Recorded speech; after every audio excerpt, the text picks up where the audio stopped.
સંઘ પ્રદેશ દમણના દલવાડાના ઔદ્યોગિક વિસ્તારમાંથી ઔદ્યોગિક એકમોમાંથી રાત્રિના સમયે થતા કથિત ઉત્સર્જન અંગેના મામલે દમણ દીવ પ્રદૂષણ નિયંત્રણ સમિતિએ બાંસવાડા ગાર્મેન્ટ્સ સામે કડક વલણ અપનાવ્યું છે.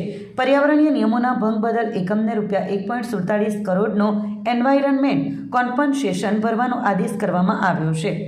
મળતી વિગતો મુજબ બાંસવાડા ગાર્મેન્ટ્સ કડૈયા દમણ સામે 21 મે 2026ના રોજ મળેલી જાહેર ફરિયાદના આધારે વિભાગ દ્વારા કાર્યવાહી શરૂ કરવામાં આવી હતી. ત્યારબાદ 26 જૂનના રોજ એકમને કારણદર્શક નોટિસ ફટકારવામાં આવી હતી. પર્યાવરણીય નિયમ પાલનની હકીકત ચકાસવા માટે 30 જુલાઈ 2026ના રોજ એકમનું નિરીક્ષણ કરવામાં આવ્યું હતું. તપાસ દરમિયાન કંપનીમાં પાણી અને હવાની કલમોની જે જોગવાઈ છે તેના પાલનમાં ગંભીર બેદરકારીઓ અને બિન અનુપાલન જોવા મળ્યું હતું. આ બાબતે વિભાગે ગંભીરતા દાખવી પ્રદૂષણ નિયંત્રણ સમિતિએ 18 ઓગસ્ટ 2026ના રોજ એકમને ક્લોઝર ફટકારી વીજ પુરવઠો બંધ કરવાની કાર્યવાહી કરી હતી. ત્યારબાદ એકમ તરફથી રજૂ કરવામાં આવેલી જવાબદારી અને નિયમ પાલનની ખાતરીને ધ્યાનમાં રાખીને ફરી વીજ પુરવઠો પુનઃ સ્થાપિત કરવાની મંજૂરી આપવામાં આવી છે. સાથે અમુક કડક શરતો પણ કંપની પર લાગુ કરવામાં આવી છે. વીજ પુરવઠો સ્થાપિત થાય એ પહેલાં કંપનીએ $1.47 કરોડનો દંડનો ડિમાન્ડ ડ્રાફ્ટ ભરવાનો રહેશે, જે બાદ કંપની ફરી ચાલુ કરી શકાશે.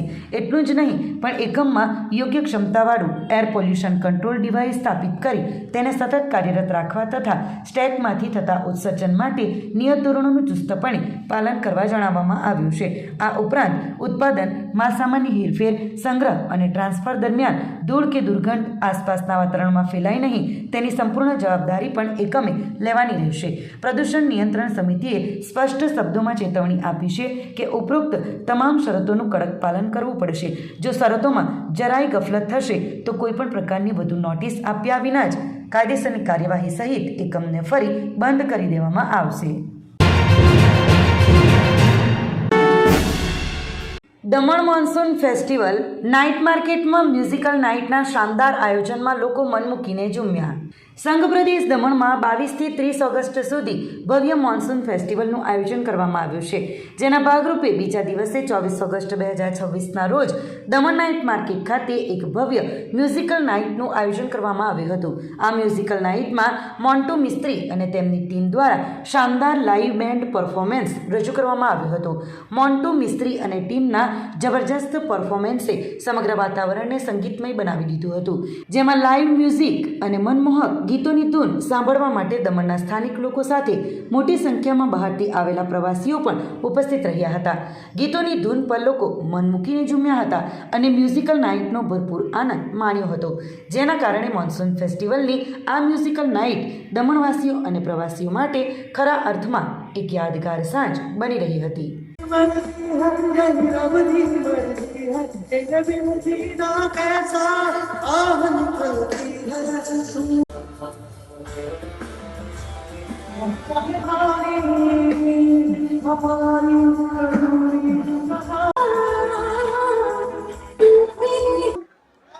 मजा आ रहा तो एक बार जोरदार वाली ताली होनी चाहिए. मजा ये तुझमें किया ये जो मजा ये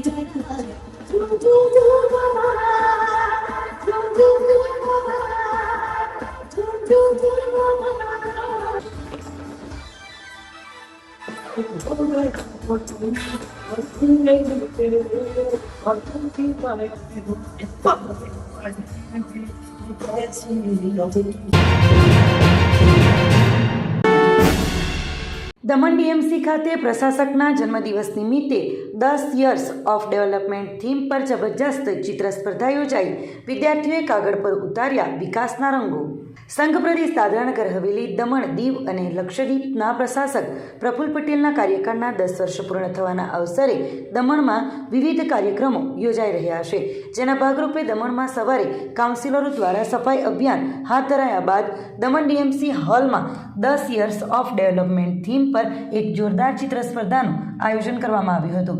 આ સ્પર્ધામાં મોડલ સ્કૂલના ધોરણ 6 અને 8ના કુલ 25 વિદ્યાર્થીઓએ ઉત્સાહભેર ભાગ લીધો હતો અને છેલ્લા 10 વર્ષમાં પ્રદેશમાં થયેલા વિકાસ કાર્યોને પોતાની કલ્પના અને રંગોના માધ્યમથી કાગળ પર આબેહૂબ રીતે રજૂ કર્યા હતા. આ કાર્યક્રમમાં ડીએમસી પ્રમુખ દીપિકા ટંડેલ, કાઉન્સિલર અશ્વી દમણિયા, પિયુષ પટેલ સહિત તમામ કાઉન્સિલરો ખાસ ઉપસ્થિત રહ્યા હતા. સ્પર્ધાના અંતે ચિત્રકળામાં શ્રેષ્ઠ પ્રદર્શન કરી પ્રથમ, દ્વિતીય અને તૃતીય નંબરે આવેલા વિજેતા વિદ્યાર્થીઓને પુરસ્કારોથી નવાજવામાં આવ્યા હતા, જ્યારે ભાગ લેનાર બાકીના તમામ વિદ્યાર્થીઓને પણ પ્રોત્સાહક પુરસ્કારો આપવામાં આવ્યા હતા. આ તકે અદ્ભુત ચિત્રો દોરનાર તમામ બાળકો અને શાળાના શિક્ષકોનો પણ વિશેષ આભાર વ્યક્ત કરવામાં આવ્યો હતો. जैसे कि हम सभी जानते हैं, हमारे संघ प्रदेश दादरा नगर हवेली, दमन दीव एवं लक्षद्वीप के माननीय प्रशासक श्री प्रफुल्ल भाई पटेल जी के 10 साल हमारे संघ प्रदेश में कार्यकाल उनका पूर्ण होने जा रहा है. तो उसी के संदर्भ में आज हम दमन नगर पालिका के पार्षदों ने सबसे पहले तो सुबह सफाई अभियान का कार्यक्रम किया था, जिसमें हमारे कई नगर पालिका के पार्षदों ने हिस्सा लेके वो अभियान को पूर्ण किया. एवं अभी जो आप देख सकते हो कि यहाँ पे हमने स्कूल के बच्चों जैसे 6 to 8 स्टैंडर्ड के बच्चों के एक ड्राइंग कंपटीशन का भी कंपटीशन रखा हुआ है यहाँ पे, जिसमें कई सारे बच्चों ने यहाँ पे पार्टिसिपेट किया है और उनको थीम दिया गया था कि 10 years ऑफ डेवलपमेंट, कि हमारे प्रदेश में 10 साल में क्या डेवलपमेंट हुए हैं. तो वही थीम के साथ बच्चों ने यहाँ पे काफ़ी सारी अच्छी पेंटिंग की है. उनकी जो सोच है वो उन्होंने पेपर और कलर के माध्यम से उतारी है. तो इसी संदर्भ में आज हम सब दमन नगर पालिका पार्षद बच्चों का पहले तो धन्यवाद करते हैं, स्कूल के टीचर्स का भी धन्यवाद करते हैं जिन्होंने इतनी बड़ी संख्या में बच्चों को यहाँ पे लेके आए हैं. और हम आशा करते हैं कि जो थीम उन्हें दी गई है वही थीम को वो आगे लेके चले. દમણ મહિલા મોરચા દ્વારા પ્રશાસક પ્રફુલ્લભાઈ પટેલના જન્મદિવસની ગૌશાળામાં અનોખી ઉજવણી, બાળકો સાથે કાપી કેક અને ગૌમાતાને કરાવ્યું ભોજન. પ્રશાસક પ્રફુલ્લભાઈ પટેલનો જન્મદિવસ 28 ઓગસ્ટે છે અને તેમના બેમિસાલ કાર્યોને 10 વર્ષ પૂર્ણ થયા હશે, ત્યારે તેમના ઉત્તમ સ્વાસ્થ્ય અને દીર્ઘાયુ માટે પ્રદેશ અધ્યક્ષ મહેશભાઈ અગરિયા, મહિલા મોરચાના પ્રદેશ અધ્યક્ષ નિશાબેન ભવર અને ભરતભાઈ પટેલના નેતૃત્વમાં દમણ મહિલા મોરચાની ટીમ દ્વારા એક વિશેષ સેવાકીય કાર્યક્રમ યોજવામાં આવ્યો હતો. આ વિશેષ પ્રસંગે મહિલા ટીમે ગૌશાળામાં જઈને ગૌમાતાને ચારો, ગોળ, લાપસી અને રોટી ખવડાવી હતી. આ ઉપરાંત નાના બાળકોને બોલાવીને ઉત્સાહભેર કેક કટિંગ કરવામાં આવ્યું હતું અને બાળકોને ચોકલેટ, નાસ્તો અને વેફર્સ ખવડાવીને ખુશીઓ વહેંચવામાં આવી હતી. આ સમગ્ર આયોજન દરમિયાન તમામે પ્રભુ પાસે પ્રશાસક પ્રફુલ્લભાઈ પટેલના દીર્ઘાયુ આયુષ્ય અને સ્વાસ્થ્ય માટે હૃદયપૂર્વક પ્રાર્થના કરી હતી. આ સેવાકીય પ્રવૃત્તિમાં દમણ જિલ્લા મહિલા મોરચા અધ્યક્ષ રૂકમણી ભાનુશાલી, મહામંત્રી મીનાક્ષી ટંડેલ, ઉપાધ્યક્ષ મિત્તલ માયાવંશી, કડૈયા ઉપસરપંચ હેમલતાબેન પટેલ, અરવિંદભાઈ અગરિયા તેમજ ગૌસેવક હર્ષલભાઈ અને ગૌસેવક શંકરભાઈ ભાનુશાલી ઉપસ્થિત રહ્યા હતા. કાર્યક્રમને સફળ બનાવવા બદલ ઉપસ્થિત તમામ લોકોનો આભાર વ્યક્ત કરવામાં આવ્યો હતો. વાપીની કચ્છી માર્કેટમાં પ્રિન્ટિંગ મશીનમાં અચાનક આગ ભભૂકી ઉઠી. ફાયર બ્રિગેડે સમયસર કાબૂ મેળવતા મોટી જાનહાનિ ટળી. વાપીના 4 રસ્તા ટેલિફોન એક્સચેન્જ પાસે આવેલા કચ્છી માર્કેટમાં સોમવારે એ સમયે ભારે અફરાતફરી અને દોડધામ મચી ગઈ હતી, જ્યારે જોય વેન્ટ્રુ પ્રિન્ટરના મશીનમાં અચાનક જ આગ ભભૂકી ઉઠી હતી. આ આગ બિલ્ડિંગના પહેલા માળે આવેલા પ્રિન્ટિંગ યુનિટના મશીનમાં લાગી હતી.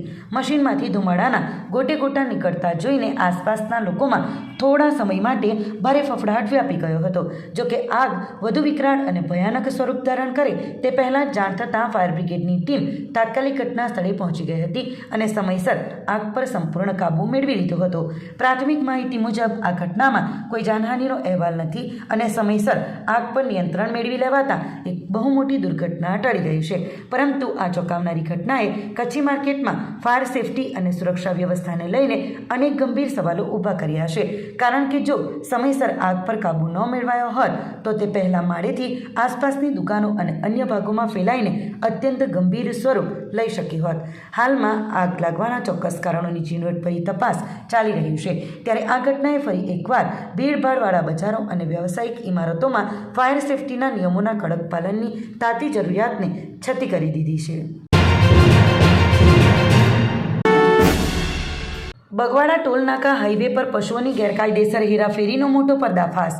1.65 લાખના 11 પાડા ભરેલા ટેમ્પા સાથે ચાલક ઝડપાયો, જ્યારે પાયલોટિંગ કરનાર સહિત 2 ઇસમો વોન્ટેડ. પારડી પોલીસે પશુઓની ગેરકાયદેસર હેરાફેરી મામલે લાલ આંખ કરી બગવાડા ટોલનાકા પાસે વિલ્સન કોલોની નજીકથી પસાર થતા આઈસર ટેમ્પો નંબર JJ16AV 9761ને શંકાના આધારે રોકીને સઘન તપાસ કરી હતી.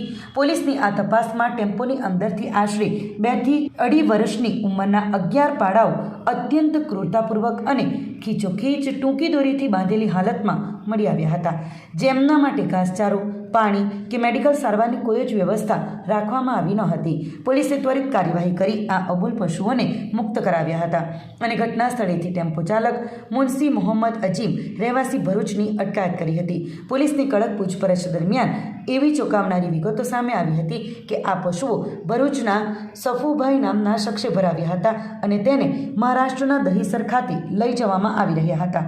આ ઉપરાંત તપાસમાં એવો પણ ખુલાસો થયો છે કે ટેમ્પો પોલીસની નજરમાંથી બચીને આસાનીથી નીકળી જાય તે માટે આગળ 56 નામનો શખ્સ અટિકા કાર નંબર JJ16AF 8163માં પાયલોટિંગ કરી રહ્યો હતો. આ સમગ્ર ઓપરેશનમાં પોલીસે 1.65 લાખની કિંમતના 11 પાડા, 2 મોબાઈલ અને 3.50 લાખની કિંમતનો આઈસર ટેમ્પો મળી કુલ 6.70 લાખનો મુદ્દામાલ જપ્ત કર્યો છે. હાલ પારડી પોલીસે કાયદેસરની કાર્યવાહી હાથ ધરી માલ ભરાવનાર સફુભાઈ અને પાયલોટિંગ કરનાર 56ભાઈને વોન્ટેડ જાહેર કર્યા છે અને આ ગુનાહિત નેટવર્કને તોડી પાડવા બંનેની સઘન શોધખોળ શરૂ કરી છે.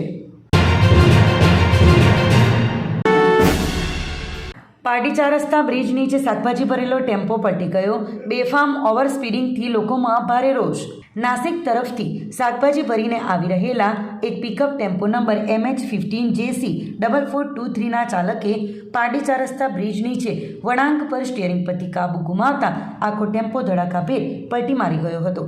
સદનસીબે આ ગંભીર અકસ્માત સમયે ઘટના સ્થળે કોઈ રાહદારી હાજર ન હોવાથી એક મોટી જાનહાનિ ટળી હતી, પરંતુ અકસ્માત સર્જીને બેજવાબદાર ચાલક પોતાનો ટેમ્પો રઝળતો મૂકીને ફરાર થઈ ગયો હતો.